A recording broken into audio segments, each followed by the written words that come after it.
Hey, what is up, everybody? I am Owen Finch here, and I am here with. I said I'm He's here here with with. James the Heatman Hebert. Sorry, I my headphones fucking dropped Oh, okay. as soon as I did We this, always and we then when I always did that, we always screw up the intro. I noticed, by the way. fuck it. James the Heatman Hebert from fucking YouTube. His face is plastered.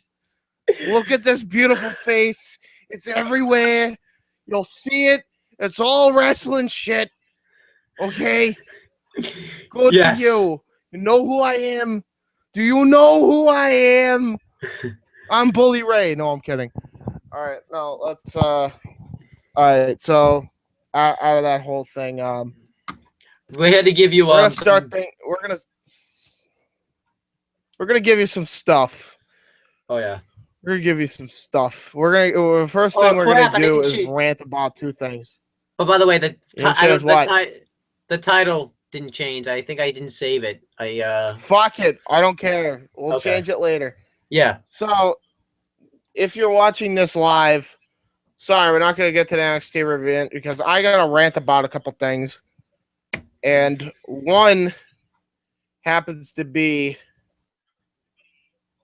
the most idiotic coon I've ever seen in the business of professional wrestling. And I am talking about 3 letters, one man, John Bradshaw Layfield, JBL. Okay? I think Let's I talk think about Draven. this. Wait. I think Draven would disagree with you because Byron Saxton. Oh, no. JBL takes the cake. Trust me. He'll Oh agree really? with it.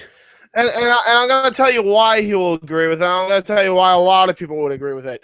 Okay? So I was watching the main event on EC, Dean Ambrose, Seth Rollins for the title. I noticed, I knew he sucked, but it took me a while to listen to his commentary to kind of figure out the reasons why he sucks. Now I know the reasons why he sucks, and I'm gonna call it out right now, the way I fucking see it. This guy does not know how to back up his fucking opinion at all. This guy just fucking blurts something out and then doesn't back it up. That's what he does. He does it every fucking show he does. Every show. He all he does is like, Seth Rollins is the architect. Okay? Why is he the architect? Yeah. Why is he known as the architect? What did he do to earn that nickname? What did he WWE champion? What did he do to get the Money in the Bank briefcase? What did he do beforehand? Why don't you mention that? I don't know, that he created the Shield after he won the NXT championship. I don't know. Kind of go back and yeah. Sorry. Got cut off. I guess I get too loud. So I meant to be quiet about it. Apparently I wasn't quiet. Gotta be quieter.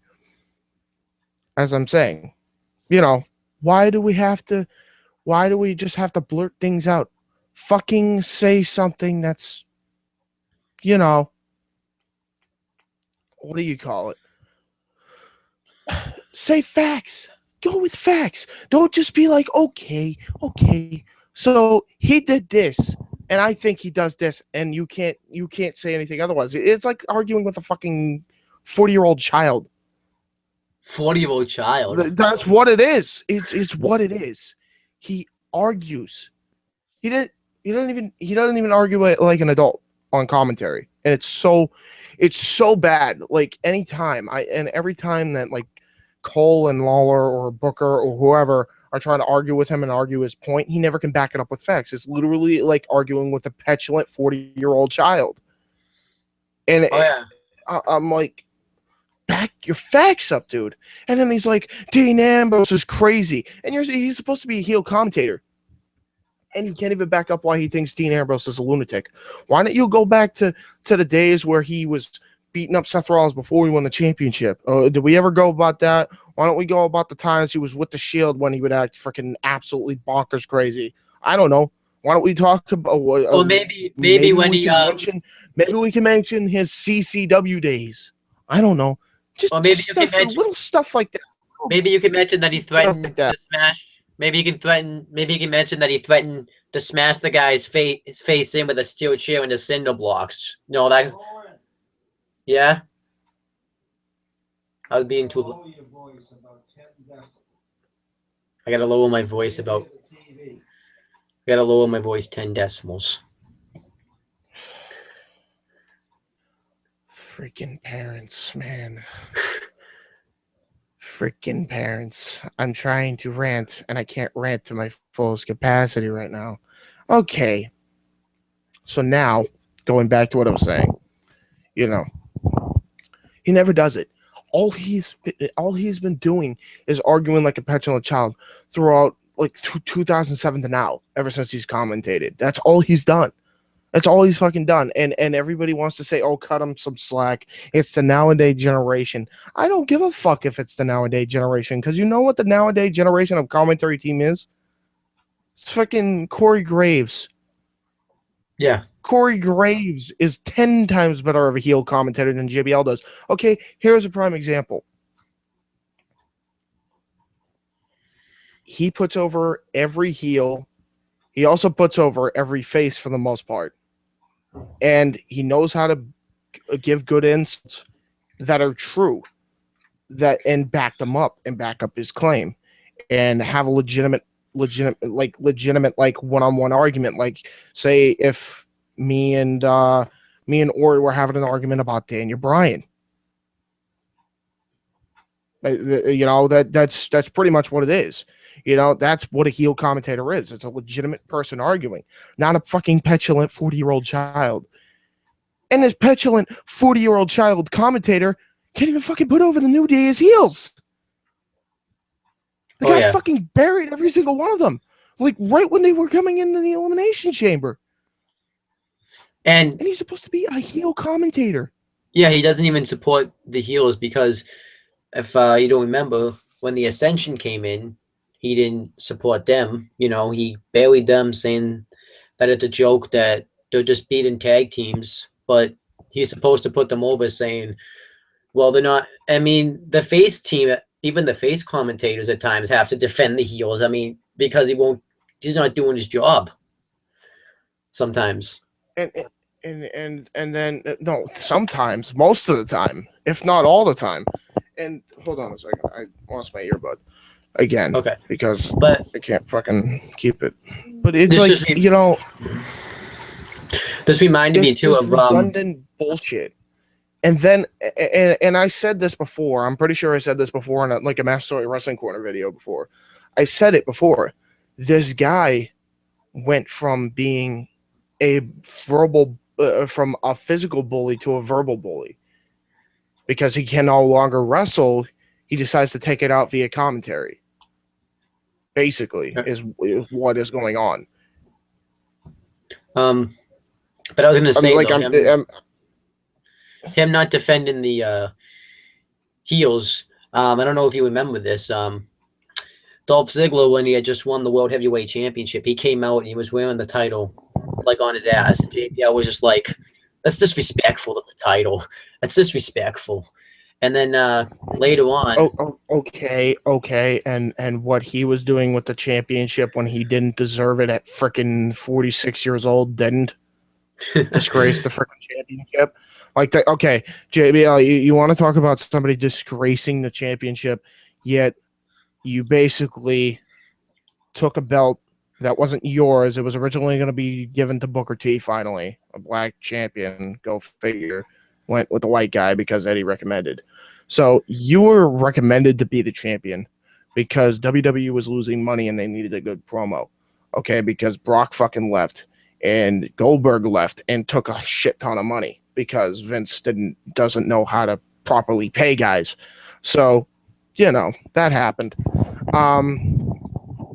It was basically like, instead of like JBL, it was basically the curse that Vince has. Vince does not know how to pay guys efficiently, and it's pretty freaking obvious.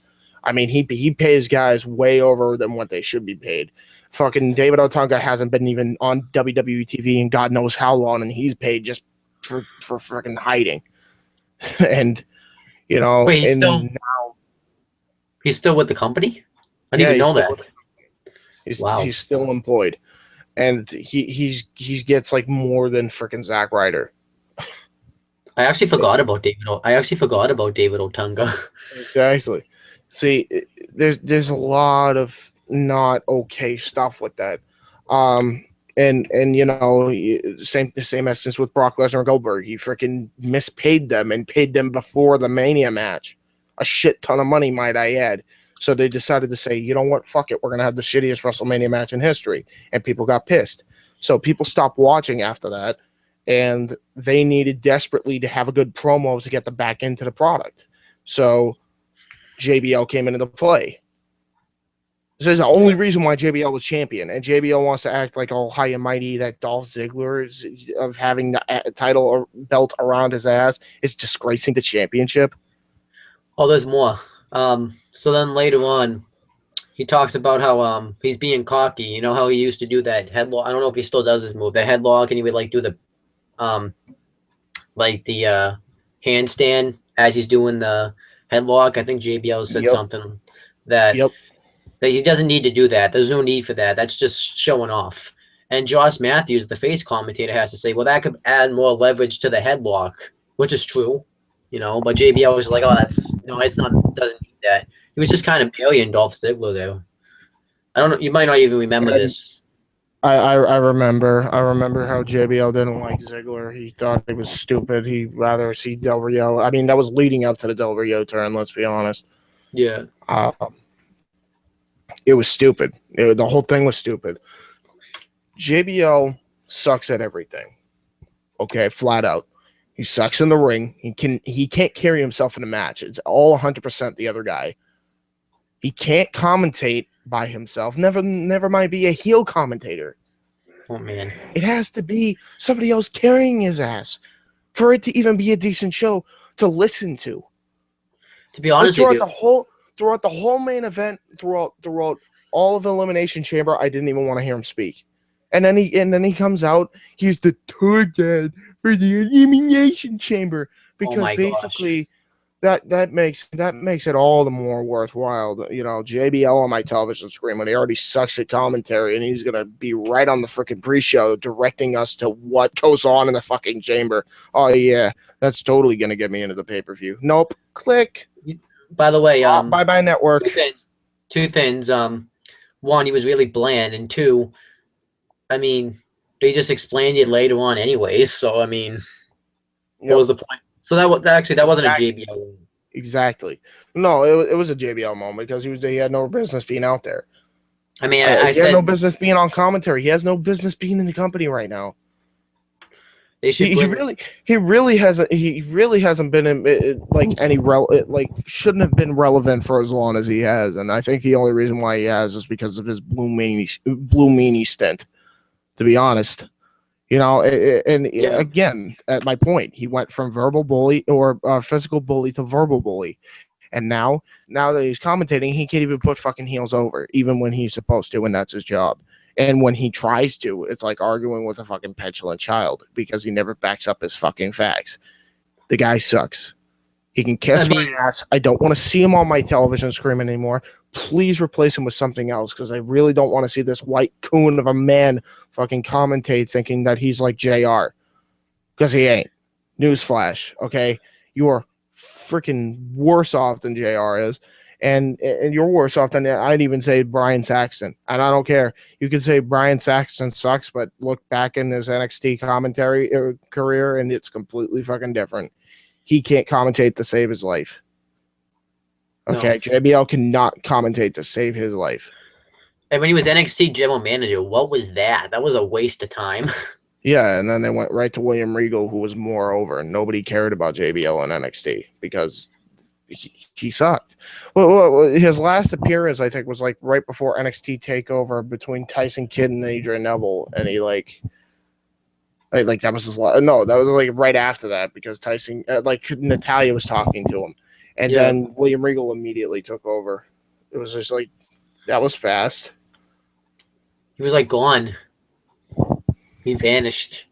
And I mean, like again, there are guys chopping at the bit to get on that commentary position. Fucking Corey Graves is amazing as a heel commentator. Yeah. The guy should be up there. If the guy can never wrestle again, okay, which was his fucking dream, okay, and that got shattered, at least let him commentate on Raw. Yeah. At least give him a chance to make it. Like you're hogging a spotlight of a guy who shouldn't even be in the spotlight. You're giving it to a petulant, 50-year-old, not even 40-year-old, 50-year-old now, and he doesn't deserve it. He does not deserve that position at all. Period. Just Corey Graves being on commentary too. I think that could work. I don't know. I think he could actually have a good commentary. I don't know if the chemistry would be there with Michael Cole, but we'd have to wait and see. Oh no, the chemistry would be there with Michael Cole. Matter of fact, he'd outshine Michael Cole of being a heel commentator too. Which by the way, obviously wasn't Michael Cole's fault. He just wanted that opportunity to be the heel, and he got the opportunity. It didn't work out, and he went back to being a face. But at least he did put over the heel wrestlers. He put over Miz like $1 million. He always was acting like Miz's fan. Even if I hated it, at least he put over Miz as who was the heel champion. He put over Miz. He put over Del Rio. He put over Ziggler when he was a heel. He put over pretty much everybody when they were heel. Vicky Guerrero. Yeah, Vicky Guerrero also. Vicky Guerrero by far by tenfold. I mean, he promoted every heel, and that's more than I can say for JBL. I want to know what Jay with the Kin Lawler, if you put him back in the heel commentary position. I liked him as a heel commentator. He wasn't that bad. I do too. Yeah. I mean, maybe make him that SmackDown. Honestly, I think it should be. Honestly, I think the commentary team should be this on both main shows. On Raw, the heel commentator should be Corey Graves, and then you have Michael Cole. You have Michael Cole and frickin' what's it Booker T, and then you have your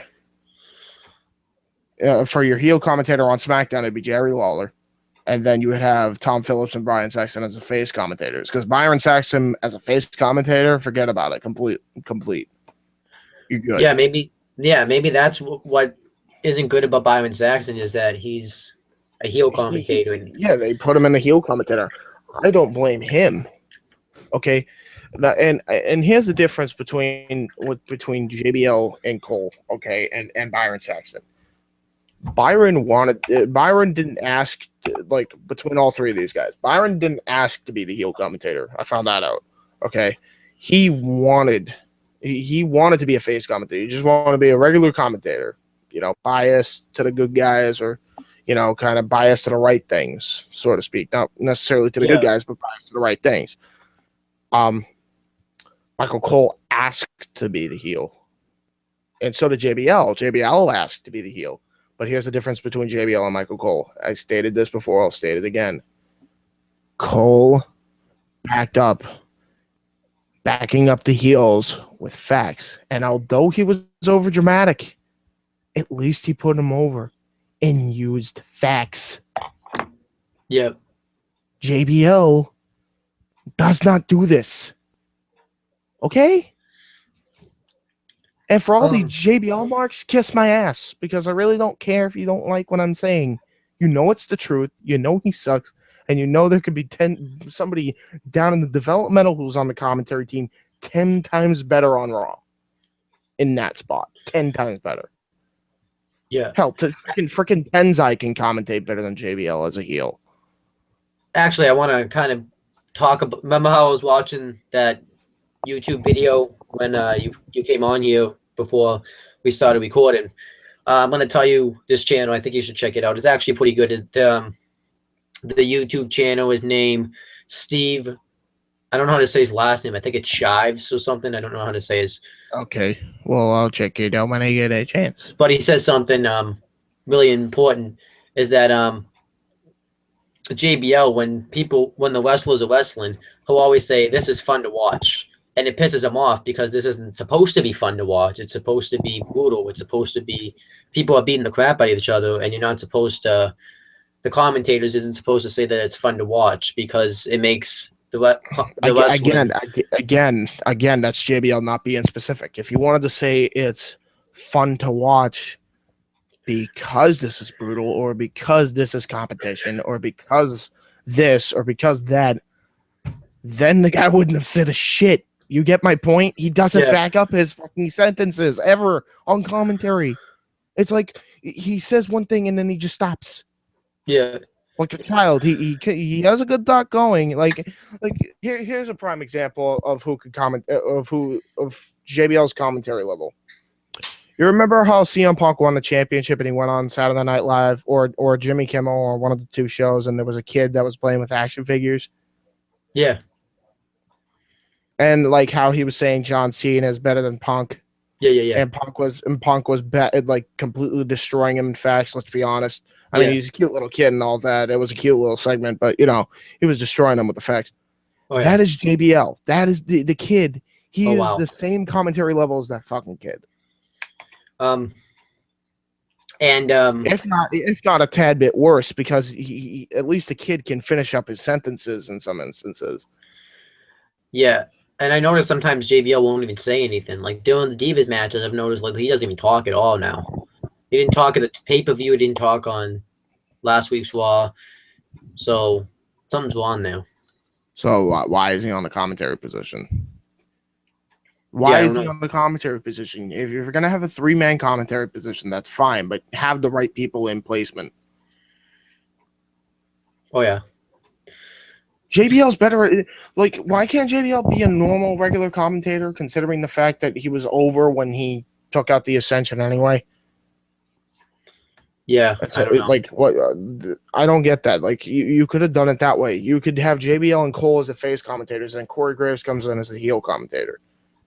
And then you have, and then SmackDown, you have Jerry Lawler as the heel, and then it's Tom Phillips, Brian Sexton as a face commentary team. And then on the pay-per-views, it's Jerry Lawler, the heel commentator, and then fucking, Michael Cole and JBL. Why don't they do that? Why does it have to be JBL? JBL sucks as a heel commentator. He's better as a face commentator. Like, I seriously hope they do like something with the authority with him, where like they turn on JBL and fire him or something. That would be awesome. That's what I'm hoping for, and I'm hoping that if they do that, that people will actually sympathize with him and then turn face, and then go back to the commentary position as a face commentator, because he's better as a face commentator than a heel commentator. I mean, of course, unless Paul Heyman was in his ear, which he was for a good majority of his, like at the start of his fucking commentary career. Oh yeah. But now There's my rant on JBL. I think he sucks in general. I think he sucks in the ring. I think he sucks on commentary. I think he sucks pretty much every fucking place. The only time just release him. The only time he's probably good. The only time he's probably good was in the APA, but then if you think about it, Farouk was probably carrying him. For carried the whole thing. It was obvious. All JBL did in that whole time was shoulder tackles, a suplex here and there, and a clothesline. He didn't really do much. Oh yeah. I always kind of get wild though that I see Bradshaw from the APA and then I see JBL now, and I'm like, I can't believe they're both the same person. Yeah, I know. Well, but that's not a rant. That's just this is what happened. This is what happens when a guy decides to go into the political system and is Democrat. Oh yeah.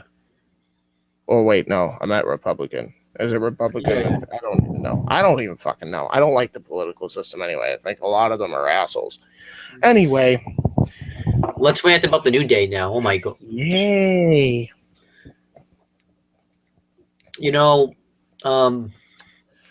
Okay, I'm gonna start this because I got a lot of shit to say about this. So basically, at Elimination Chamber, what we have proven is that the tag team division is meaningless. You could deny that fact. Any fucking person watching this, you could deny that fact all you want, but it's fucking true. Because if that wasn't the fucking case, they wouldn't have given the titles back to the New Day. Okay, and they wouldn't have given the numbers advantage of the Freebird effect to the New Day either. That is the most retarded thing I've ever seen. Okay, let's talk about the teams that were basically eliminated. Teams that could have actually used the boost to win the belts. The Ascension, the Primetime Players, Cesaro and Kid, and the Lucha Dragons. Those, without any shadow of a doubt, should be WWE's top 4 teams. Oh, yeah. And when they come back, number 5 goes to the Usos. Okay. Oh, yeah. Obviously, they probably were going to be in it, but then, like, one of the Usos had that injury or whatever. So they had to replace him with Matt Crapadores with the little fucking bull. Instead of putting in Luke Harper and Eric Rowan, but whatever. Yeah, whatever. Yeah. Which, by the way, they've completely dropped now. I don't know what they're going to do with those guys now. That's a different story for another day. I mean, basically, it's just turned into crap. Like with the tag team division, it's awful, and it's the same thing with the Divas division. I mean the two match freaking acts are Nikki Bella and fucking and the New Day. Because basically what happens was, like, look at the fucking pattern. It's a fucking pattern with the WWE. They fucking thought it would be a funny rib, and then they're like, oh no, they'll get the WWE universe will learn to like the New Day or learn to cope with them and just boo them for the fact that they're a heel team. No, they boo them because they suck. The gimmick fucking sucks. Okay, ready? The New Day, you know the whole chant, New Day. New Day is a boring, outdated, outlandish gimmick who shouldn't have the fucking tag titles. Make that a fucking chant. Make that on a fucking t-shirt, okay? Because they're not over. I don't care what Vince wants to fucking spin this around as why people are booing them. They're not over. They're not getting booed because they're over. They're getting booed because they suck. The gimmick sucks. The athletes don't suck. Big E's fucking great.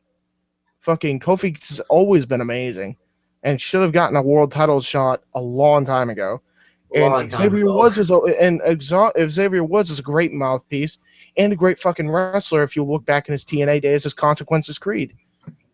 There's not one bad match that he's had. From TNA to NXT to now, he makes a lot of shit look good.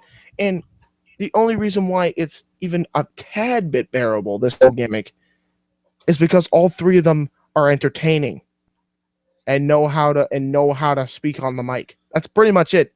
That's the only thing saving their ass. But even then, yes, they're like on the totem pole of being over and just being completely dreadful.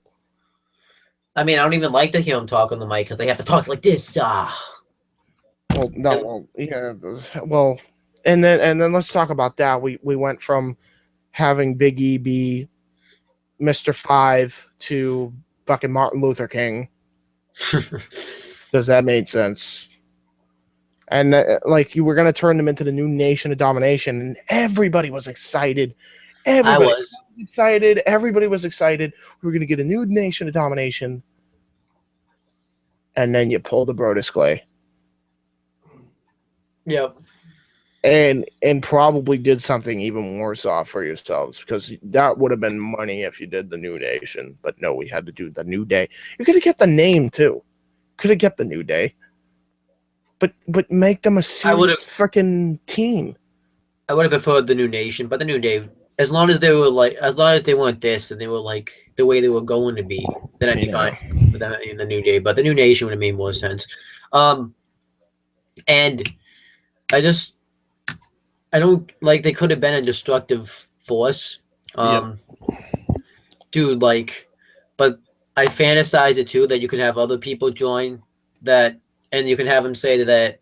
I mean, it would be tough because it's a PG product, but I mean, it's the truth that they're being discriminated against by the WWE, because that's what black people are being discriminated by the WWE. And I mean, yeah, if you really think about it, I mean, like, why did they have to be a stereotypical 70s choir? I mean, Yeah. obviously they enjoy doing it because it's just something. It's like something how they act in real life. But I mean, like I would train enjoy that it. on TV. Like, come on, This that's seems like something. ridiculous. This seems like something they be do just joking around backstage. That's what it is. It's exactly what it is, and it shouldn't be on TV. And then, I mean, I said we would take it to 2, but I mean, again, since we're talking about 2 different divisions now at this point, Nikki Bella is also fucking dreadful. Oh, that match at the Elimination Chamber was, it was She ruined it. She ruined it. She ruined it by even being in the fray. She should have never won that belt. I can agree. Yeah, She never should have won that belt. Never should have won that belt. They only did it because Total Divas. which isn't even on right now. That's it. Exactly. And it's coming back on like what? Sometime during the summer. I won't be watching. What? So fucking what? So we're gonna make a reality show the number one priority. So we're gonna give the title to a diva that's on there, that's the quote unquote star, and she fucking sucks.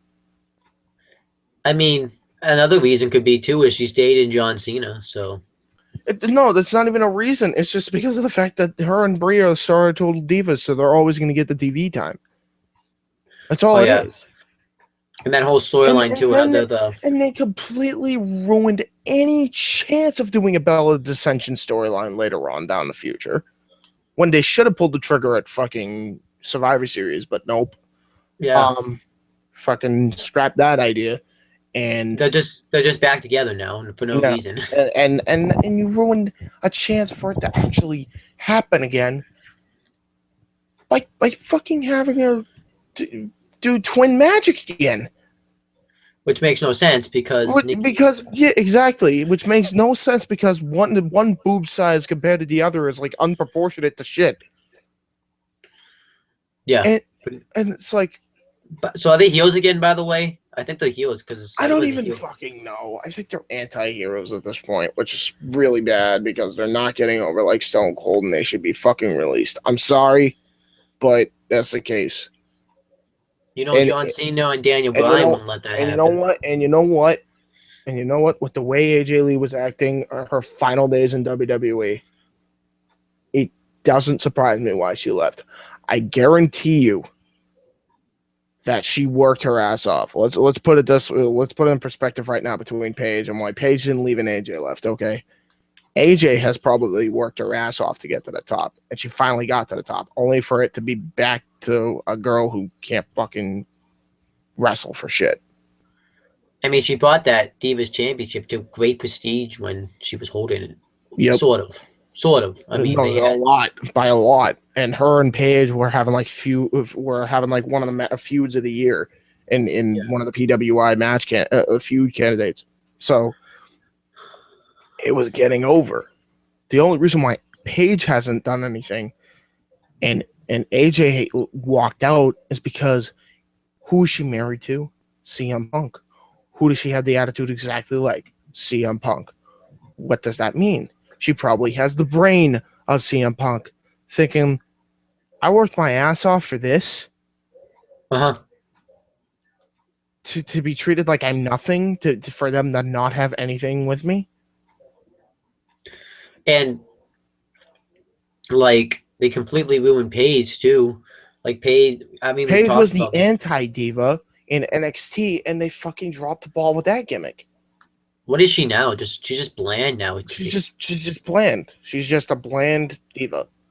I mean, she's still hot, but still, she's bland. She has no character. She has no personality. They just made her a bland fucking British chick that made her way up the ranks, which is fine if you're, your typical average day PWG indie show, but this is the WWE. She created a fantastic character for herself in NXT. I think the commentators will still call her the anti-diva. She's not the anti-diva anymore because she's on Total Divas now, and which completely ruined her character too. Yeah, it completely destroyed her character. I mean, I'll admit her segments, I guess, are okay. No, they're not really that. No, no, I don't even no. know. I mean, she's a great promo cutter. I mean, there's no doubt about it. She's a great promo cutter, but she still has no character. Yeah. Because anybody else can cut the same promo. But I mean, she's got great promo skills, but anybody else, like, say if Becky Lynch cut the same fucking promo, Becky would get more over with it because Becky has a character to her. oh Paige yeah. has no more character to her. They completely watered down the character. Naomi has a character, and Naomi has a character to her, but they're not doing anything with her. They're basically having her job out to freaking Nikki Bella. And it makes no sense because you could have had such amazing feud with Naomi and Paige. I mean, like literally probably top three. I mean, she could have been Divas champion. They could have traded the belt back and forth. Paige could have like brought out her anti-diva self back or something, and like could have built off that. But instead, you give it to a fucking equivalent of an Eva Marie. And you also threw away the Divas match between Paige and Naomi on a SmackDown. So ugh, I saw that. That was bad. Wasn't a bad it wasn't like a bad match. It wasn't a bad match, but it was a throwaway match. Like, who cares? We all care. We wanted to see the match, and you fucked it up. And I said in my review, I don't know if you saw it, but I said that's the only way they know how to build up feuds in the Diva division is just do match. Yeah, but pretty much with NXT, it's completely different. And I guarantee you, when Becky Lynch makes her way to the fucking main roster, they are not going to have the creative mind to fucking think of doing a Becky Lynch Paige feud. I have a feeling Vince McMahon. I guarantee you they are not going to do it. I guarantee it. I have a feeling Vince McMahon will look at Becky Lynch and be like, "We're just gonna job her out like we did with Emma and we did with all this guy." I wish I was and Natalia. I mean, let's talk about her too. She's on Total Divas. Why the fuck isn't she champion? Oh my god! Holy shit! Can you imagine too if they had Cesaro and Kid, and Natalia will have championships? That would be amazing. Nope. They don't want a faction to have titles anymore. So fuck it, unless it's a fucking New Day. Fucking goddamn this whole thing. I mean, if you really wanted something to go well with this, you would have had them as a serious gimmick, had them win the freaking tag belts and the IC belt, and then have the chamber match like that. 6-man tag team chamber match and the first time in history would have ever been done. Oh, I like playing those with the video. I'm the only one. I'm the only one with a creative mind, I guess. Like let's look at it. Freaking, if I would have booked the thing too, right? Just since we're on the creative part of this now at this point, I would have had Biggie, or no, I would have had Xavier Woods become the IC champion because he's the mouthpiece and he wrestles great. Should have been in the main card a while ago. Fucking Biggie and Kofi would be the tag team champions. Yeah. And you can switch it around or whatever if you want to do the Freebird rule effect or whatever. Then you could have had the Lucha Dragons and what would make sense? Who was in the IC chamber match? Who was in the IC chamber match? Who was? Oh, let's do no, not Dolph Ziggler would make sense. No, I was thinking of him, but it was like no. I don't think anybody. You could do Ryback, but that doesn't. With him with the Lucha Dragons, that doesn't work. It could, but it would be weird. It probably could just because of Big E. So yeah, Ryback with the Lucha Dragons, Ryback with the Lucha Dragons in the pod. Then you would have had freaking Dolph Ziggler with Cesaro and Kid, which would have been an amazing team.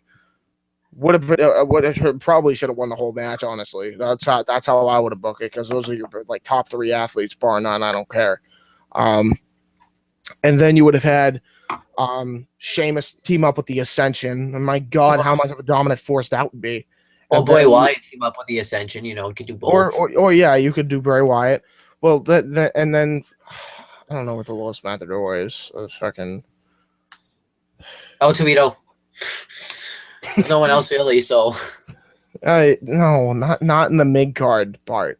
I'd probably get rid of El Torito altogether, and like team Los Matadores up with the freaking. put him back. You know what? Fuck it. Buy Los Matadores. Luke Harper, Eric Rowan, and Bray Wyatt. Boom.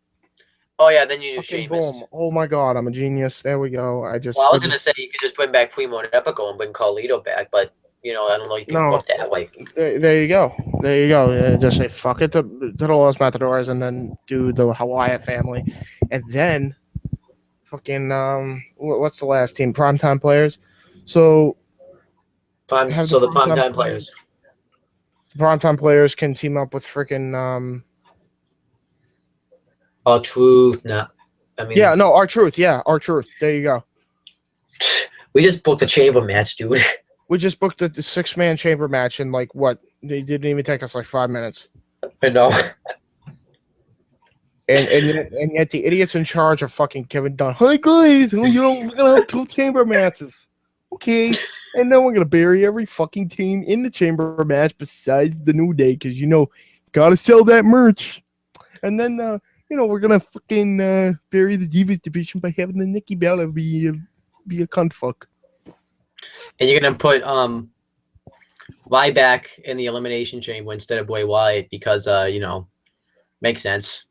Mm-hmm. You don't even put Bray Wyatt on the pay-per-view, and I'm actually still fine with Ryback being the champion, just because he's paid his dues. But Bray Wyatt was nowhere near the pay-per-view, but he beat Ryback at Payback. That makes perfect sense. Yep.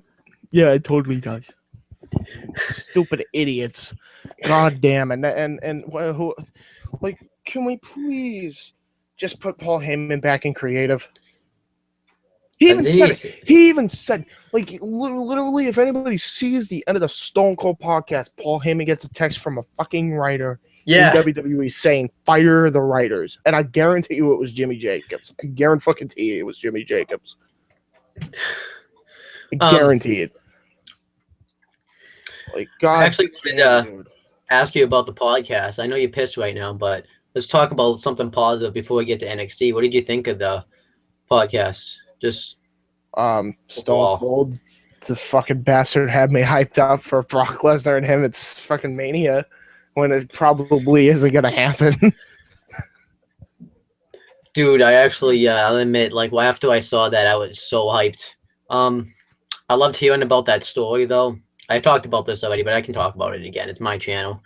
The fans can hate all they want, but wow, I just sounded like Vince McMahon right there. Don't sound like Vince McMahon. You might have somebody that kisses your ass and tries to eat carrots out of it. Oh my god, I don't even know what carrots are doing coming out of my ass, but whatever. I don't even know how I came up with that either. I was just thinking. It's called use your imagination. I don't fucking know. It just happened. But anyhow, I like how in the podcast, Paul Heyman was talking about the story on the road when him and Rikishi and what was it? Samu, who was Alpha's son, were all like on the road, and Stin and the Steiner brothers were all on the road, and they had like a food fight. Do you remember that part of the story? Oh, yeah, the food fight. Yes, the infamous food fight story. Oh, that was amazing. Oh, dude, I love that. Oh, and yeah. What else did I like? I liked how they hear Paul Heyman, how they talked about promos. And Paul Heyman talked about, He talked about. I liked his intake on CM Punk going into UFC. Oh yeah, he actually he actually kind of sold the fight. Really, he really did. He really did. I mean, he goes over Brock's accomplishments again, and I know we all know what his accomplishments are, but like, can we just talk about him again? Because it's just that guy's a fucking freak. Like, in reality, he's a fucking freak. Like, how does he not notice he has, what was it, diverticulitis for like God knows how long, to the point where he's almost dead and then comes back and is stronger than ever, to the point where he probably could have gone back to UFC and won the championship. Yeah. Like, how that is freakish. The guy's not a normal human being, dude. I swear he was genetically like enhanced with like alien fucking DNA or something. We should have that girl Olivia, because she's studying anatomy for a major. Yeah. Like look inside Brock Lesnar's body and see what it looks like. Yeah, just find out if he's an alien or not. Like his head is fucking huge. It wouldn't surprise me if he's from Mars at this point. I did tell her to check out John Cena's body, because that John Cena himself isn't normal. John Cena is like not normal either. Guy, I told her about the story. Guy gets injured, then like 2 months later, like when they say he's supposed to be out for like a year, he comes back in 2 months. I told her about that. I told her about the story about how maybe he's from Krypton. Maybe he really is Maybe he's Superman. He's Clark Kent. He's not John Cena. I told her about this. I told her about the story though when remember the day he had like Kevin. I couldn't hear you. Your thing kind of cut a little bit. I said Kevin Owens is Doomsday. Well, I didn't tell her about that because that feud hadn't happened yet. But I told her about the story about when John Cena was in a car accident and then he came back later that day and had a match, and then she was like, "Yeah, that's not normal." Yeah, it ain't fucking normal. How do you fucking do that? I mean, Brock is number one on like being a legitimate freak though, because the guy like almost died and then like came back stronger than ever. Because fuck it. But yeah, he really could have gone to UFC and actually beat whoever it was for the heavyweight belt. Could have totally seen it.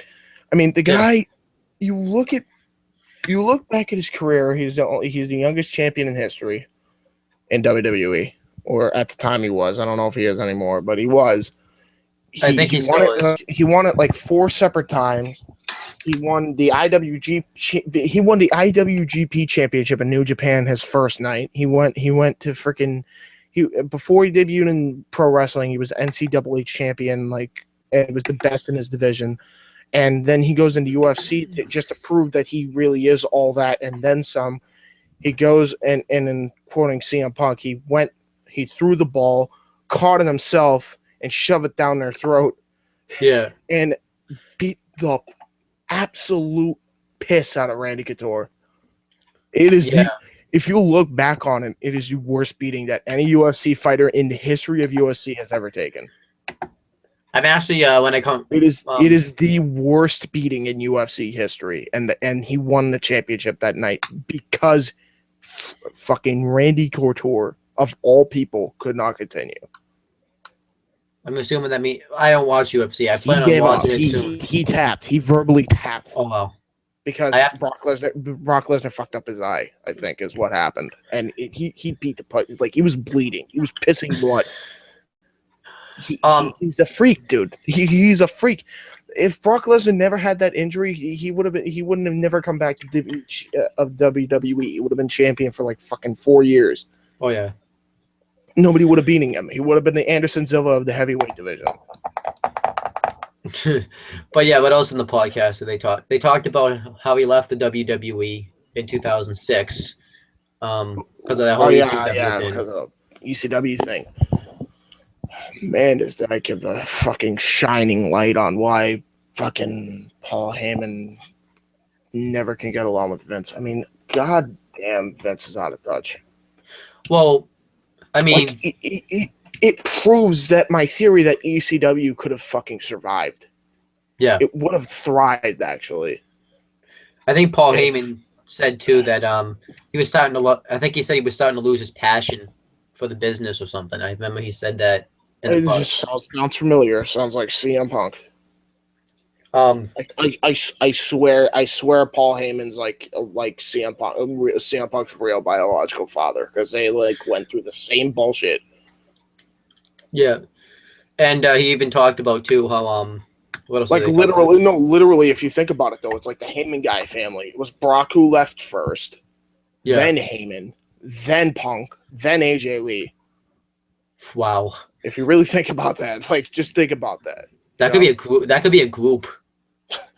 the Heyman guy family, Yeah, or just the Heyman family. I think you could or take out the guy. The Heyman family. Yeah, There's CM Punk, Curtis Axel, Ryback, Cesaro, fucking all the ECW guys just coming out and just beating the piss out of Vince. Oh, that would be a glorious day, but we all know it'll never happen. because Vince's ego is too big. Like Draven said, stroke that ego, baby. Oh God, yeah, victory isn't enough for him beating WCW after 14 years. that Anyway, that was awesome. that was awesome. Anyway, before we run out of time, out of the night, we have a half hour before I'm actually supposed to go to bed. I'll probably stay up later anyway, but whatever. I mean, dude, this thing can go for 8 hours, dude. I understand this. You don't have to tell me every time. But yeah, let's go over NXT though, because I want to get to the show. The show's Dude, this awesome. Can I tell you something I really liked about the show before we actually talk about it? Maybe this was just me being weird, but like one of those weird wrestling fans, I noticed that throughout the night, a heel fought a heel. Yep. Two heels fought another heel. Well, two heels. I don't know. It was like I don't know. Yeah, because I don't know if they're gonna. No, I think they're freaking siding. I think they're gonna be siding with Tyler Breeze to be a face. Yeah, I can see that. But I'm saying, if you could tell that the way that Adam Rose was acting, he was more of the heel in that match because he. Yeah, I know. Had the set pace, like he wasn't going crazy like Tyler Breeze was. But I'm saying Tyler Breeze had the baby face comeback, he had the baby face moves, he dove over the freaking top at one point. I mean, dude, honestly, I think that WWE should do another match between Rose and freaking Tyler Breeze. Tyler Breeze in the next takeover show. Because that match was actually awesome. It was very solid. I think it was a great match. It was actually put on pay-per-view. One spot. Just have it as a mutual respect match too. I mean, you can have their gimmicks in place, but like after the match, you can have them shake hands and then maybe form a tag team down the line because they're fluent. Yeah. Whether they're facing each other or tagging with each other, they are always fluent together. They really work well together. Yeah. Yeah, like it's something. I mean, that match. Some of the highlights in that match. It was the spine buster into the Boston Crab by Adam Rose. I love that spot. His Mick Foley, his homage to Mick Foley with the elbow drop off the apron. That was fucking amazing. I loved I loved it when he did like the leg drop. Like he did like a springboard leg drop while he did like his own version of Undertaker's leg drop. Yeah, he and then I mean Tyler Breeze had some really good shit too. He had a sick forearm. He did that Chris Jericho drop kick that he does now. Yeah, he does a great Chris Jericho drop kick. Like he does it perfectly like Jericho. I mean, he does so much. There was so many highlights in that match. I mean, it was just a back and forth match. It really was. And Tyler Breeze gets the win with a beauty shot after Adam Rose is trying to hit him with like a decapitating lariat, reverses it into a beauty shot. 1, 2, 3. I mean, that was a great start to something good. So yeah, I mean, we skipped over something. I do want to say that they did have a Kevin Owens promo.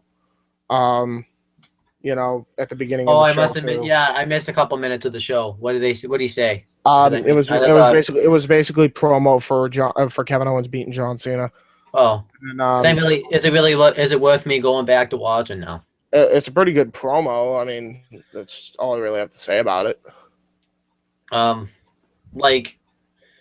guess I'll watch it, but I know. Yeah, might as well. I mean, give it a chance when you get a chance. Yeah. But yeah, as I was saying though, the thing that I really liked about the show was it didn't really feel like that everyone was just hating on each other. It felt like everyone was just competing for their spots on the card. That's exactly what it was. Yeah. Yeah, but I was thinking about it. I mean, that's the way I was thinking about it, and I was like, people would think I'm crazy if I'm thinking this way, but that's the way I looked at this show. No, I think you're right. I think it really was. It was jockeying for position, which you don't see them see enough of. I think it's amazing. Um, Yeah, and I looked at it too. Like, no matter if you face your heel, you gotta take your spot you got up to in that. contact. Yeah, exactly. That's what the whole theme of the show was. And the next match or the next segment after that match was Well, I Solomon wrote in Crowe. my notes. I wrote in my notes here that Dana, kind of like a Dana Brooke update, because I think she's gonna be gone for a little bit, because it Yeah, says, she's gonna be gone for a little bit on our little tour thing. which kind of that kind of sucks. I wonder if they should Yeah. just bring up. Do you think they should just bring up Charlotte then? Because they can't keep Charlotte. What can they do with Charlotte down there Oh now? no, no, no! They're not gonna bring up Charlotte until they have this send off match with her and freaking what's her face, freaking Dana Brooke. They have to have that match. That's why they can't do it. That's why they built it up for like both of those matches to happen. Um, I think Bailey and Emma is not going to last too much longer. If they do it, I think that they should do it as a pre-show. But that's just me. I wouldn't mind Um, seeing Charlotte and Emma feud, because they had a solid match on NXT a few weeks ago. yeah, they did definitely. All right, but I will say this too. So next update is Solomon Crowe. After that, no, Solomon Crowe. yeah, Isn't he it? did Solomon Crowe is next. Actually, I skipped ahead. Yeah. Yeah, Solomon Crowe is going. I guess he's going for a little bit too. Yeah, because Kevin Owens Because took it. Which makes sense, because you can't just have the guy come back like the next week all fine. He's not John Cena. He's not. yeah, and I mean, God, I mean, you want to talk about an underrated, an underdog. I mean, character. I think he wants to break out of that. That's why he's getting out of there. Because he is an amazing wrestler. Yeah, Like I like his style. I mean he has I mean he actually might surpass Hideo Itami in strikes. Like, I don't think people Yeah. realize how good he is with his strikes. He doesn't just do a bunch of flashy kicks. Like, he does kicks, forearms, he does the CM Punk knee to the face better than Punk does. Oh yeah, I And like like, Solomon Crowe. Punk does it perfectly. He does it way better. I like his promos too, and I like it And after. his promos are great. His theme song is fucking amazing. It's getting over with the crowd. I like it. People are taking a liking to him. I like it too. Is after every time he's done being on TV, when he's low, looks good, we get the mic and say, "And now we return to your previously set court." Yeah, Yeah, a regularly scheduled broadcast. I love that. I mean, yeah, I think it's a great character. It's an amazing character. He has a great look to him. He has a very distinctive look. He gets over with the crowd. I think that He looks different than he's everybody got else. a lot of tools, man. He's got a lot of tools. Now, when you say get out of there, does that mean like he's just leaving for a little while, or is he leaving the company? He's Say getting get out of there just for a little bit. I don't think he's leaving the company. Hell no. No way. I like. They're riding too high on Solomon Crowe right now. Now we get to something bad. Actually, for Right. once on NXT, Eva Marie interview. Uh, I mean, it's not that it was. I wouldn't say it's bad because they're really getting like, this is where production value is amazing here, because even though the interview was horrendous, they turned it into something where it's about the crowd and the way they were receiving her. Yeah, they booed the shit out of her, pretty That's much. where the magic was in that. It was, the magic was in the camera work. They did a great job panning to the crowd, booing her, Yeah, and just like, she got Vicky Guerrero heat. So I think. if she But does pretty, know how to wrestle, and by the time Brian Kendrick's done training her, like, shit, man, she she might become female NXT Women's Champion sooner than we think. I mean, she might get out there, because again, because Triple H has wonders with women, because she Yeah. like, Dana Brooke didn't know how to wrestle to save her life, and then she completely changed her moveset. Like, I mean, Triple H made Sami, like you said, Triple H made Sami Zayn into one of the best promo cutters on NXT, and And one of the He best, wasn't. one of the best promo cutters in pro wrestling. Period. Oh yeah. Like, So maybe like I'm gonna because Triple H can just do one, like you said, wonders. It sounds really one if you're not talking about booking terms, but Triple H can just do wonders with women, But yeah, oh yeah, it yeah. sounds I really know what one you're if you're not saying. Yeah, talking about booking. But yeah, exactly. Yeah, no, yeah, I agree with that though, totally. I mean, Triple H and should just go production say value, that. Just the production value of the show. I mean, that's his child, that's his love child. That's really what it is, and he books it and produces it like a freaking boss. Like Triple H knows how to run this shit. Um, he just needs more time, but yeah, that's I think just so. Yeah, I think he needs an extra hour at this point. NXT as well surpassed expectations that it deserves another hour. Plus with Ring of Honor getting a television deal now and TNA Impact on the same freaking night. I mean, they really got to get the attention over to them and not to them, because that's the whole point of WWE's philosophy, you know. yeah. And the So problem, they really got to get the 8 ball rolling with this. I think they really should extend to a second hour. Which, by the way, for the record, we were gonna review Ring of Honor, but neither of us have gotten a chance to watch it. I've been trying to find it online forever. Hopefully, it's on HDNet. And we also got to watch Impact. We're actually going to watch Impact for once, or I am anyway. So just to see what the ratings were. From what I heard, the ratings were exactly the same when they debuted on Wednesday. So they're right like neck and neck. So that's what I heard anyway.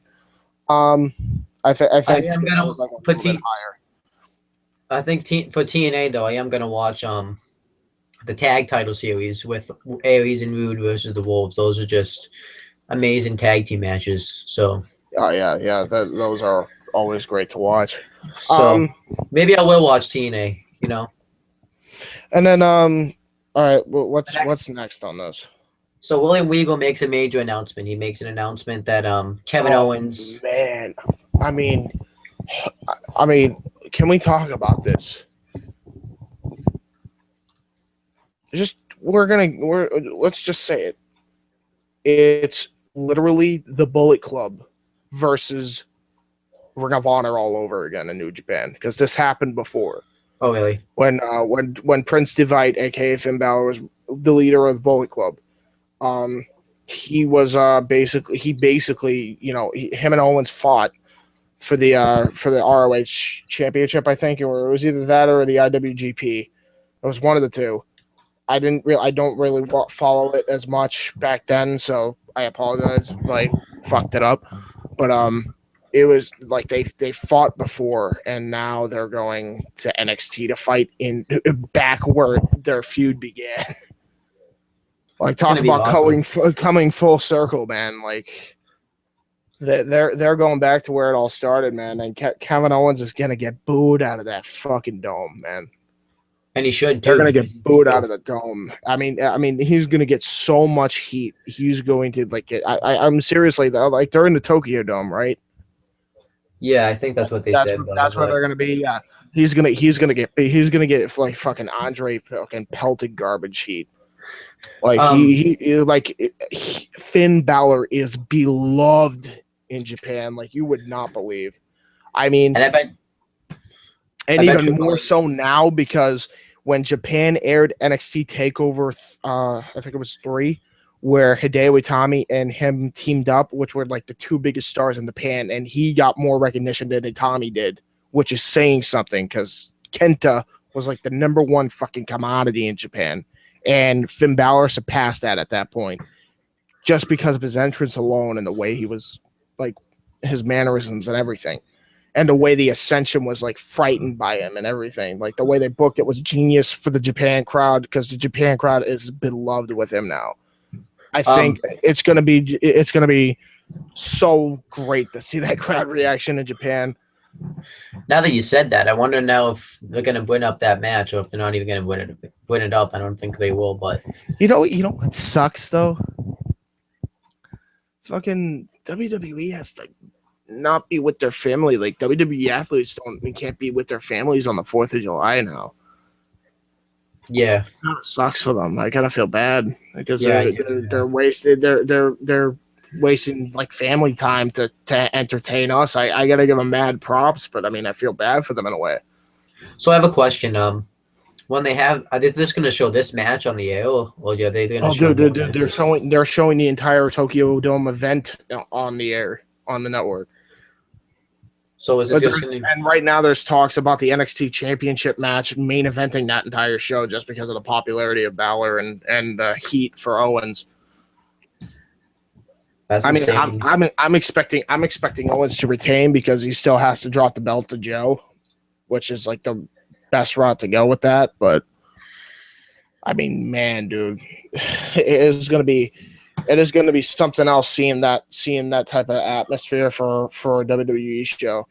I will do a predictions for that show when it comes around. Oh yeah, definitely. What is it like the July 4th type of thing now? So probably do it on like July 3rd or something, or July. No, it's July 4th. It's already confirmed on a Saturday. Yeah, and I'll do the predictions video on July 3rd. I'm saying. Yeah, I mean, I'm not gonna be able to watch it at that point. I'm gonna have to watch it like after I get back because I'm gonna be going out for fireworks and shit. Yeah, I'm probably gonna be doing the same thing. I don't know. Maybe So, I'll find a way. Yeah. I'm probably gonna have to watch it after that. I mean, it depends on Wait, what you have the time they're network. gonna. It depends on what time they're gonna air it. You can just So- watch You can just watch it on the network on your phone if you have Wi-Fi. When Well, not yeah, but my phone doesn't have sound, so it would suck without sound. all right, let's continue with the show. So then we get. Actually, I thought this was a good match here, and I like the story. It was Carmella with Enzo Amore and Colin Cassidy versus Alexa Bliss. with Blake and Murphy. Can we? The only thing I was disappointed. Can we just call Blake and Murphy the Dubstep Brothers? Like, I for hate fuck's the- sake. Dude, you're right. Their theme song, by the way, is bad. No, I'm bearable with this version of the theme song compared to the other one. The other one was God. At least now with this one, it's not as Skrillex ripoff like. It's like, Yeah, maybe I should listen to both. I like the second one better than I do the first one. The first one was fucking awful. Is that the one? Is that what you were talking about, or? Yeah, it was bad. I'm gonna talk about this match. So the match, Carmella just beats. The match wasn't bad. Yeah, I was just gonna talk about this. Carmella just beats the crap out of Alexa Bliss throughout the first half of it, and then Alexa Bliss takes over. Yeah, I mean, God, man, I gotta tell you, a lot of people, I didn't think Carmella and Alexa Bliss could really wrestle until I saw their match. Yeah, like they're pretty fucking good. Like they're just as good as any other diva in the division. They could probably pull out a 5-star match out of their ass too. Like holy shit. Like the NXT women are fine tuned by Triple H, man, and not in that way.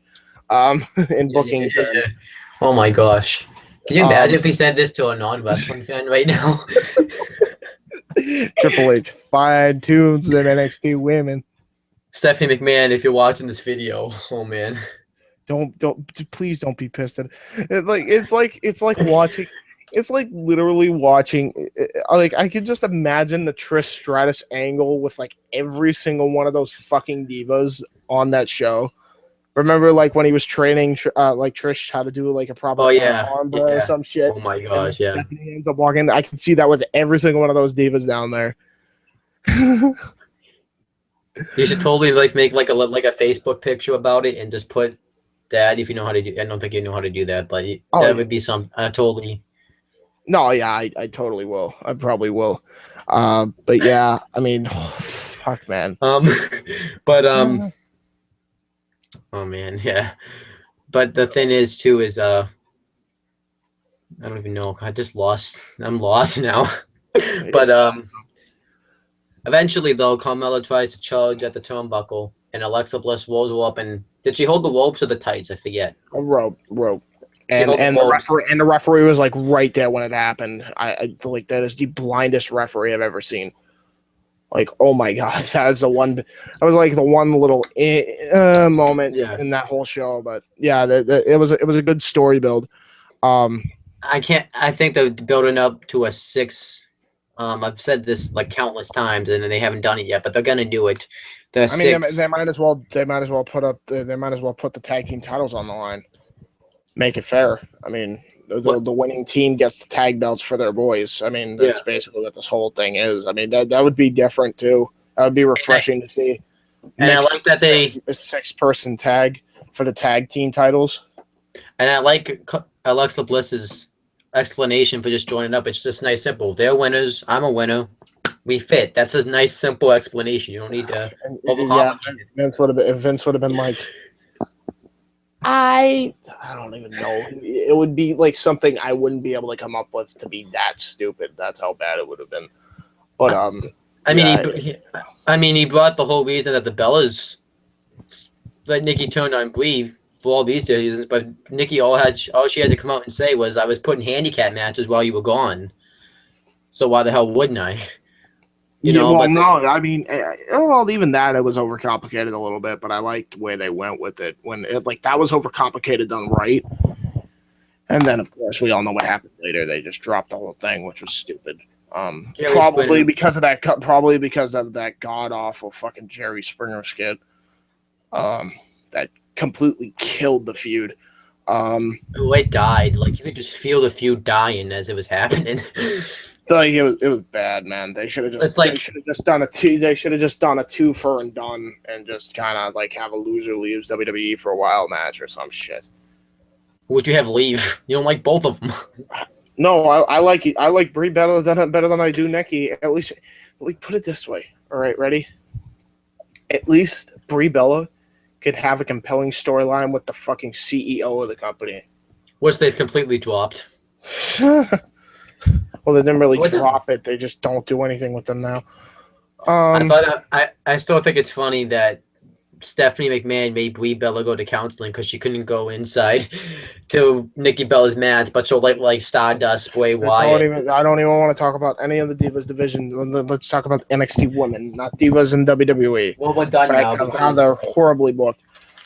Well, we're done now because that was the only NXT women's match. So we're done talking about them. Sorry, buddy. All right, let's go to the next thing then, other than WWE. All right, so Rhino gets interviewed, and he says that he came to NXT pretty much to be on top, and he's going to do that tonight when he beats Finn Balor. Pretty much what he says. It's just kind of. I thought it was a fine promo. That's just kind of what he said. It was a Rhino promo. I mean, who do you think taught him? It was fucking Paul Heyman, you know.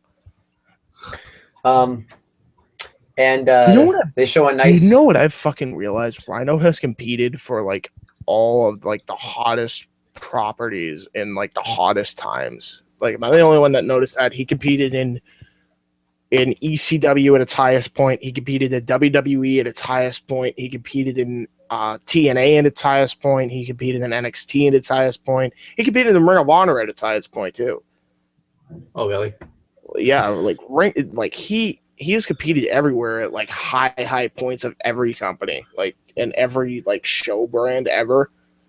Like even in SmackDown, when SmackDown was having the SmackDown 6 shit, like he was a part of that too. He's been a part of some of the hottest fucking times in pro wrestling. He might surpass Samoa Joe as being like the guy who's competed in some of the hottest times in pro wrestling. Actually, I like Rhino's run too. He's really, he's putting the new talent over. And he's looking dominant doing it too, which is definitely a gift that could be given for him. And I like him better in NXT. I actually did check out a TNA match when he went to TNA. The match he had with EC3, the hardcore match. Which what did they have like a loser leaves TNA match? Is that how Rhino left? I think I don't even know. Or it was like him and Tyrus or something, and like Tyrus beat him, and then like Rhino was sent packing or some shit.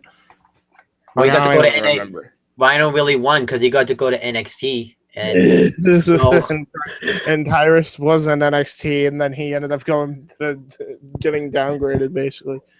So really, Rhino won because he went to NXT. Pretty much.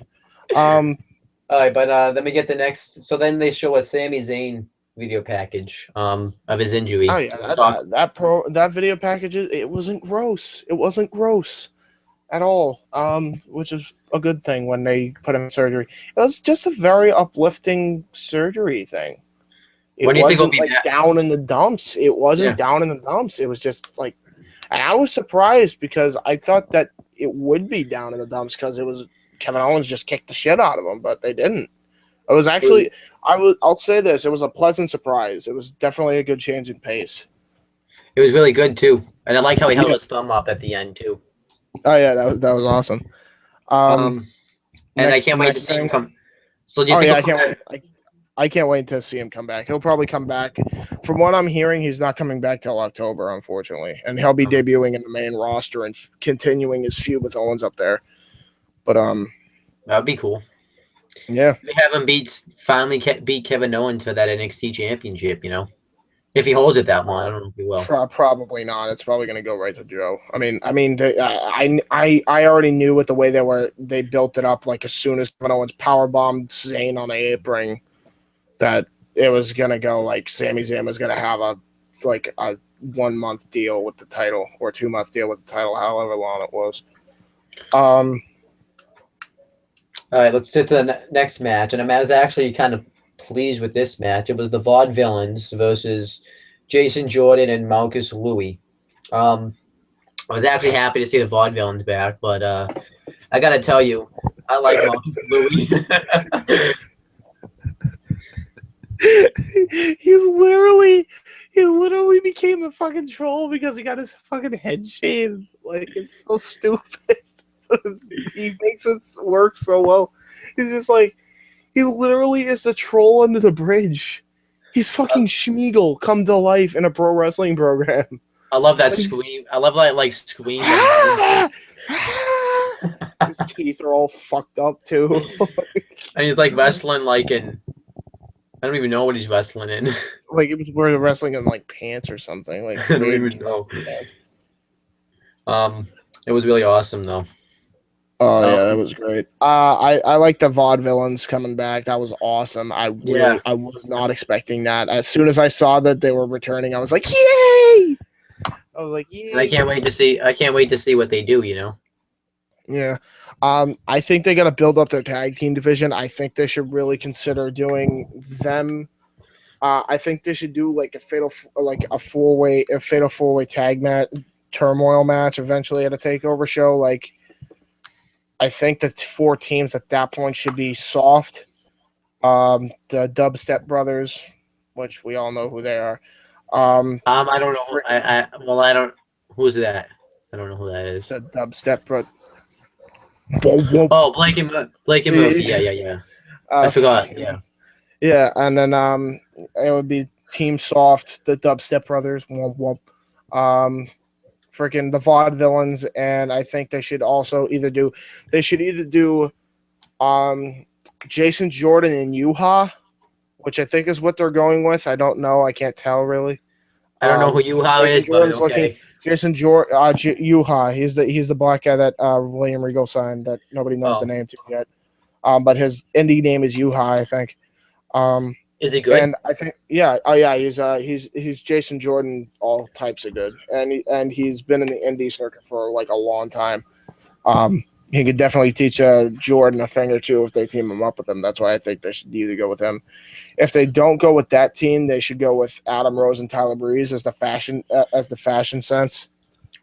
Maybe what they could do with the whole Jason Jordan thing is just have him keep coming out with tag team partners, and then just eventually sick of it and just being like, I'm my own man, and then kind of going on his own way. That's what I was going to say. I was going to say, like, Yuha comes up and says, you should just tag team with me. I can take you to the next level in the tag team division. And they just have a tag team match. And this team works, and they just destroy they just build themselves this tag team up to be a tag team. Yeah. The team will work, definitely. I mean, I think they should either do that or they should have, like, they can have I think that they should have like a triple threat tag team tournament match at the next takeover. Like, it should be a tournament where it's all 6 teams. I think booking it would be the Vaudevillains versus Jason Jordan and Yuha. Yeah. Which, would be a very good match. I think the Vaudevillains have to get the win, but, Jason Jordan and Yuha, it would literally have to be to the point where they'd have to almost kill Jason Jordan and Yuha to get the win, but they'll win, and they'll get up to the next level.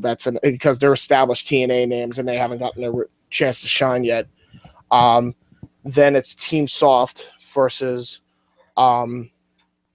say, the Fashion Sense, Tyler Breeze and Adam Rose. And then, they beat the Fashion Sense, get beat by Team Soft. And then the Dubstep Brothers fight. Here's a really interesting makeshift tag team for you: Rhino and Baron Corbin. Oh yeah.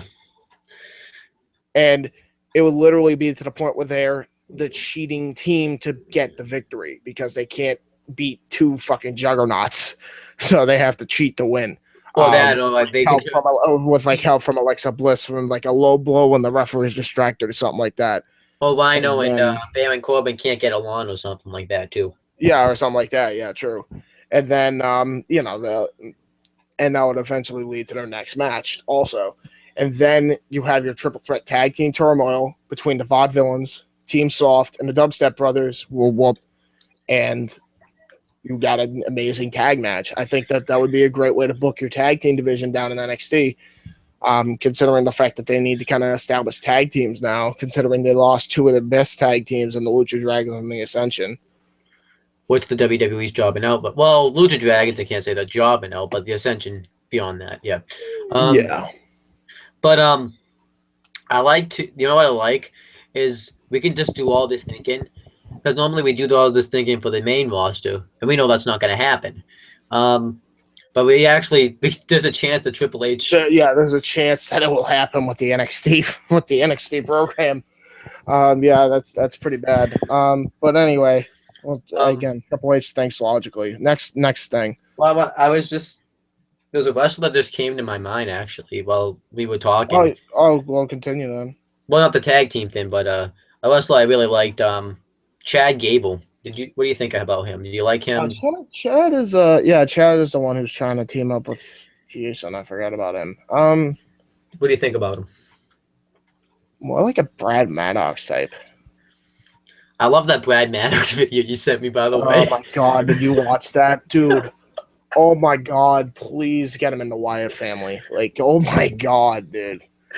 That was an amazing, bro. Like, I don't even know what it was. He lost. Either he's legitimately nuts from losing his job, or he playing it off like he is really to a fucking T. And I mean, wherever he's debuting now, if he's doing pro wrestling still, he will get fucking massively over if people watch that video. Like that was amazing shit. Maybe he can come back and I love his line where he's like, "We're all fighters. Come find me." And I'm like, "Oh fuck. I don't think I want to come find him. He might hit me with a knife." I was literally shaking when he said that. I was like, "Holy shit." Like I was like, "Oh man." And I'm like, and everybody in the comments was like, why hasn't WWE re-signed him to NXT? Like, this guy would be amazing. Like, this guy is a promo and a half. I would just give him the mic for 10 minutes and I'll listen to it with no problem. And just cut this don't cut the exact same promo, but cut a promo using that voice. Oh my god. It's nuts. It's fucking nuts. He's legitimately insane though, so I don't know. I don't know. I don't know if you ever watched this, but I was going through the app one day and I found a video of him, and normally they were just doing an interview, and he just pops up and he's like, "Where have I been? I have been sitting at home for a while because I used to be the GM of Raw, and now I have nothing." Did you see that promo? Yeah. Oh my god, I love that one. That was another one I was gonna send you, but I figured you would see that for yourself. How come you're not finding me? I've been playing chicken for a while out there. I was the general manager of Monday Night Raw, and where were you? I was like, oh my god. Oh man. Anyway, enough talking. If he cut the promo on NXT, I'm gonna have to hide underneath the covers. We might go back to seeing Kane for the first time at like 2 years old. He scares me. Okay. Going back to NXT now. All right, so we get to talk. I don't know why I wrote this down. The Sasha Banks video package. I just thought it was an amazing video package, so I wrote it down. Absolutely. Yeah, bar none. Awesome video package. Not really much to say. Just go check it out. Yeah. So okay. Next thing is Finn Balor cut the promo backstage, and he talks about that he's going to beat Kevin Owens for the NXT Championship on July 4th in Tokyo, and the Demon will be there. I can't wait to see how that crowd's going to react to that. Oh man! And I think he does talk about like how he has that background in Tokyo too. He touched up on it a little bit too. Yeah, definitely. And then he talked about Rhino, saying that he's going to beat him tonight. Let's talk about that match too. What an amazing main event match that was. Just the booking of it was awesome. The storytelling was amazing, and then the post match was awesome too. But we'll get into that later. Oh yeah. Friggin' you go through it because I had to skip some of it. Why? Because I wanted to see if I can get Ring of Honor, and I couldn't find it online. So then I didn't have time to watch the match after that. So I had to eat dinner, but. Man, it was amazing. I think Rhino went to. I don't remember everything because I saw it yesterday, and I'm tired from work today. So, not like tired, like I want to go to bed. But Rhino was on the top rope, and Finn Balor hits a wicked ensuguri right onto him. Yeah, I heard about that. Yeah, a lot of people were talking about that. I saw that. Like, I think I saw it. Yeah, I did see that. Yeah, that was a sick ensuguri. And then he does a flip dive over the ropes. That was pretty cool. Yeah. And then Rhino picks him up because then Rhino eventually starts dominating the match, and he does, he just grounds him, and he does some few power moves. He does a gorilla. I like the gorilla slam that he did. And he just threw him across the ring. That was pretty cool. Yeah. And then Finn Balor makes a comeback, and I actually want to mention I like his entrance when he comes out. I've noticed lately he'll go like this. I can't really I can't do the exact pose because of this camera, but he'll raise his hands, and the fans will raise his hands with him. I don't know if you see that when he does his entrance. Oh yeah. I love that. I love that he interacts with the crowd like that. And then Rhino kind of does it mocking Finn Balor. That was with the hand thing. I don't really know what he calls it, so I'm just gonna call it the hand thing for now. But then Finn Balor makes a comeback. The pose. It's like Randy. It's like Randy Orton almost, except it's just like for 2 seconds. And then Finn Balor hits a Pele kick on Rhino. And by the way, I said if they ever did an NXT Invasion storyline that they should do Randy Orton and Finn Balor. Oof. That would be a fucking match, dude. Imagine the RKO if he hit him. Dude, he tries to go for the coup de grace and then he freaking turns it around on him with an RKO. Like he does it like RVD style too, the way he sells it. I can totally see that happening. All right, let's continue with the match. So Finn Balor hits a Pele kick on Rhino, and Rhino, he didn't no sell it, but he looked like it didn't knock him down this time. Normally it knocks people down, but he didn't knock him down. And then eventually Finn Balor hits a drop kick, and normally the person into the corner. Normally the person will just go down himself, but he had to kind of throw the person off. That was pretty cool. And then Finn Balor goes for the coup de grace, and then he misses it. And then goes for the gore. Finn Balor moves out of the way, and he wins with the roll up. And I like the way he won too. It made Rhino still look pretty strong because he didn't take his finish or anything like that, and it made Finn Balor still look strong, so he could build momentum going into his NXT Championship match against Kevin Owens. And then he celebrated, and you think it's just. I actually thought the show was going to go off the air. I'm like, okay, they only have 1 minute. I wanted you to talk about what happens next. Do you know what happens next, actually? Oh yeah. So Do you guys remember when Goldberg speared The Rock? This was fucking worse. Rhino out of nowhere pulls a Randy Orton in Gore version, and Gore's freaking, and he runs all the way back up the ramp, and freaking full speed Gores him all the way to the other side of the stage. This looked like it freaking destroyed him. Like, there's been some pretty bad bumps and some pretty horrific spears and gores and shit. Like, I've seen the one on The Rock by Goldberg. I've seen the one by Reigns on CM Punk, but that one takes the cake, man. Oh yeah, like that was brutal as shit. it was. I never seen him pull that great of a gore. It was amazing. That was an amazing gore. Like, he just popped out out of nowhere and just leveled him.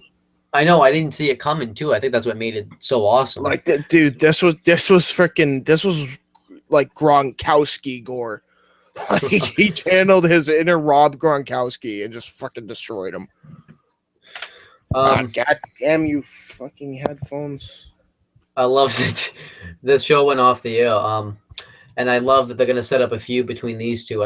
I don't know if this is gonna be a feud. You know what it is? And I figured it out now of what they're doing. I think what they're gonna do is they're going to have NXT takeover Fatal 4-Way. It's going to be between. It's obviously, you know who it's going to be between. They're going to do Finn Balor, Rhino, Samoa Joe, and Kevin Owens. Oof, that's a match. Yeah, I mean, I think we even talked about it too at one point on the Master Wrestling Corner that could be a match possibility if Joe comes in. Yeah, I don't think we said we put out Finn Balor. We did. We didn't take out Finn Balor. We said you could add Finn Balor to that match. Oh. I remember Draving saying that, so the prediction came true. The prediction might actually come true. I thought we put Sami Zayn in instead, but I think we did put Finn Balor in there actually. Yeah, because Sami Zayn would be up on the main roster at that point, or would be out on injury, or one of the two. I mean, obviously, I think everybody thought he was going to be in the main roster, but obviously, he had a torn rotator cuff that he hadn't treated for like 5 years. So, yeah. But overall, though, I mean, what do you think of NXT this week? Like, if you had to rate the shows. Honestly, no complaint except for Eva Marie's interview. I give it a 9 out of 10. Yeah, because even that was just great. Just the way they panned to the crowd and made it about the crowd also. Oh yeah. So 9 out of 10. Like solid. Like the show was just booked tremendous. This made Raw look like shit. Oh god, by far this made Elimination Chamber look like shit for like the first half of it. Well, or no, the second half of it rather. Yeah, maybe. Yeah. But man, well, I still have a little. I mean, do you have to go now or no? No, I don't have to go. What do you want to say? I don't even know because I don't even. I don't even really like want to get off, but I don't really know what else to talk about at this point. I mean, we could talk about possibilities, but I feel like we'd be staying up till like 2 o'clock in the morning, which I can't do. So. Oh yeah. You know, I mean, why don't we? You know what we'll do? We'll find time. What time do you have to go to Florida? Or I'm sorry. I knew I was going to come out of here at some point. Well, spoiled. Just tell them I'm sorry. I'm an idiot. Damn you. I know. I'm sorry. I'm an idiot. I meant to say. Why should have just ended it? You should have just ended it. I'm sorry. Okay, guys. So now I gotta make the announcement. Sorry, I'm going to buy. I'm ashamed.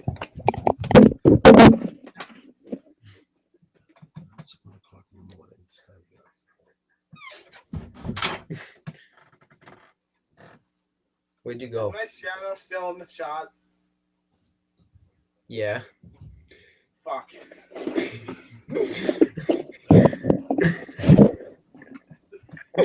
Okay, so let's make the announcement now. So Give me a moment. My shadow is still in the shot, of course. I love how I'm just like lingering. Like I'm like this. You'll clearly see my head. Like I'm like. All right, so yeah, I'm sorry guys, I spoiled it. Owen's going to Florida.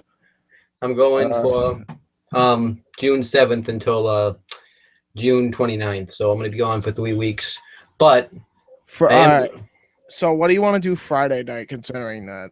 Do you want to do like a possibility show on Friday night or something, or do you have to pack like on that night? I can pack. No, I don't have to. I'll message you then, I guess. But yeah, let me know, because we could do a possibility show, like talk about what could the future hold for NXT. Like we could talk about that tomorrow night. Yeah, sure. I'm sorry, I'm an idiot. I know. I literally deserve to get smacked in the head by Ori for that one. That was bad. I'm a fucking hard. But James, don't mention that I'm going to Florida. Okay. Oh yeah. Oh, when are you going to Florida? Like one fucking Jewish pause of like knowing that I fucked up. Like that was the priceless part of that whole thing. All right. I'll end this with a funny story since we're talking about long pauses. My friend Mike. Wait. I gotta tell you something though. When I'm going to Florida though on June 27th, I'm going to an NXT show though. They're doing. Oh! Tell me how it is. I will. I feel like, good.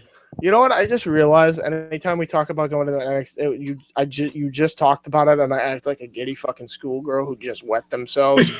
I gotta think about my life choices. Give me a minute. Okay, I'm back.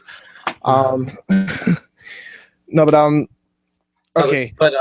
So the story is. I'm also going to make a video, by the way, of my trip there, and I'll have the NXT. I'm going to post footage from the NXT show there when there. But I hope you enjoy it, man. Oh yeah, that should be some great shit. Okay, so my thing is, and I'm going to say this now. My story on a long pause. My friend Mike has a friend named Corey, and of course he's Jewish, and his dad's like full on Jew, according to Mike, and literally. His dad leaves him a voicemail, and it goes like this. Ready? Hey, Corey, buddy. Did you take out the garbage? Did you remember to feed the dog and feed the cat? Well,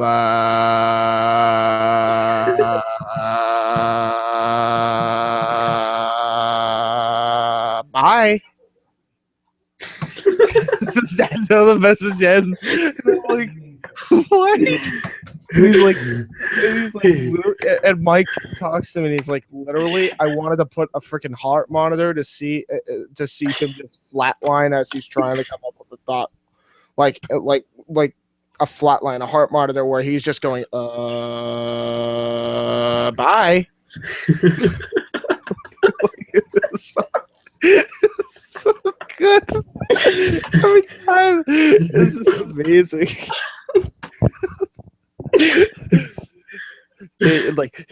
Did you take out the garbage? Did you remember to feed the dog and feed the cat? Well, bye.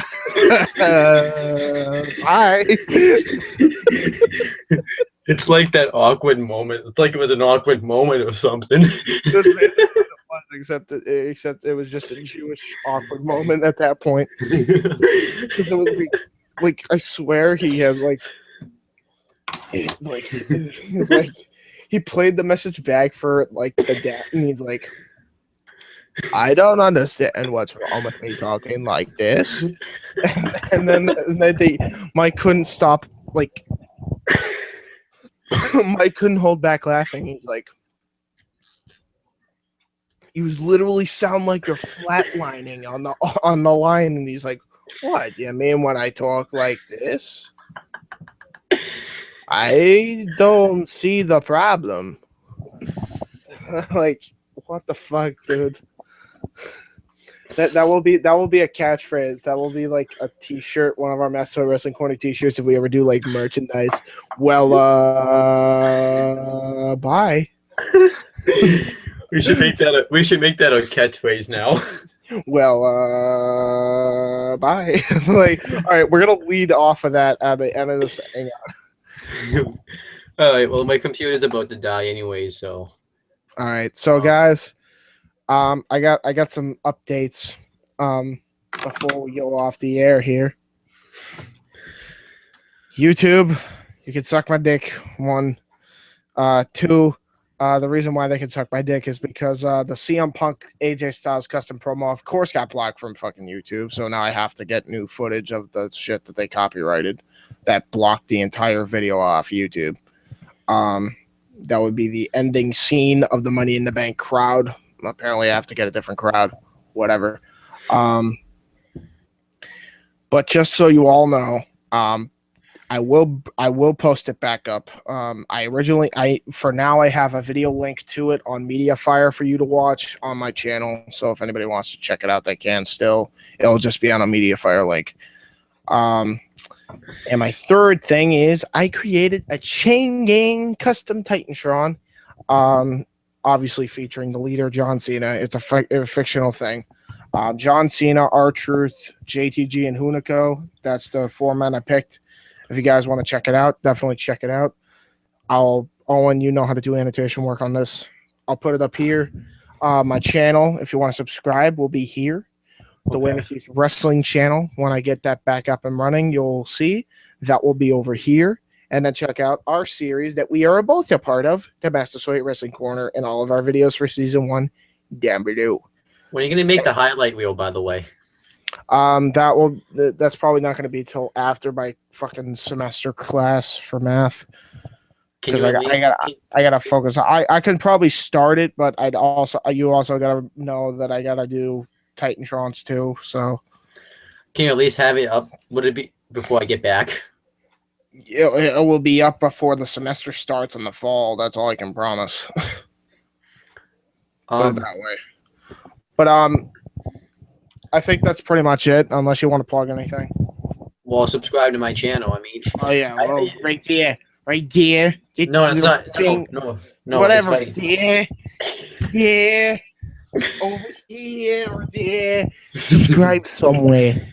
And I do want to give another shout out to the Wrestling Gurus because they posted the final video on YouTube.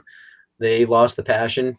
Not that they didn't lose interest in making videos because one of them had a kid and stuff like that. So they had other priorities. So they done making YouTube videos. You can also check out that Steve Shives guy too. He really is good. So wait, is the Wrestling Guru? Wait, the Wrestling Gurus are done now? Yeah, they. Jesus Christ, that was fast. Dude, they made videos for like 6 years. No, I know that, but I was like, that's kind of fast. I'd expect that they would go longer because it was such a success. So was that what you were watching before we started this? No, I was watching Steve Shives, but all right, dude, I made a video. But yeah, they're done now. I can't really say subscribe because you're not going to get any videos from them, but definitely check out their goodbye video. Maybe I'll post that in the annotations up there somewhere. All right. And another, we're pretty much done here, right? Your computer's about to die, right? Yeah, so we gotta end it before this guy. Remember. By the way, thanks a lot, James. I'm sorry. Well, remember that Owen is going to Florida. And remember to subscribe to Owen Finch's channel, Wrestling Fortune 44. Well,